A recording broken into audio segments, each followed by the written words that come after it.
રાતના 3 વાગે મીટિંગ બોલાવી. આપણી એકતા સમાજના સંગઠનથી શું ના થાય. રાજ્ય સામાજિક અગ્રણી આગેવાનો ચોક્કસપણે હું સમાજની સાથે છું.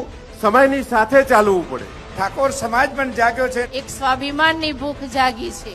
હવે અમારી શરૂઆત છે શિક્ષણના ધામ એટલે કે શૈક્ષણિક શરૂઆત કરવાની. આપણામાં જે કોઈ નાના મોટા વ્યસનો છે એને તિલાંજલિ આપીએ.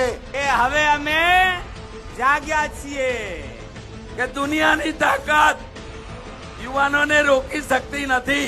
આપણી જે ટૂંકી લીટી છે એને આપણે સ્વયં લાંબી કરીએ. અડધી રાતે તમે ઠાકોરોને ભેગા કર્યા છે. અનેક પરિબળો સામે વૈચારિક ક્રાંતિ કરીને આજે એના સામે લડવા માટેનો સંકલ્પ કરવાનો છે. અને સમાજ એક આગવી ઓળખ ઊભી કરે. रात नहीं ख्वाब बदलता है, मंजिल नहीं कारवा बदलता है. એ જાગો જાગો ઠાકોર હો જાગો, જમાનો બદલાયો.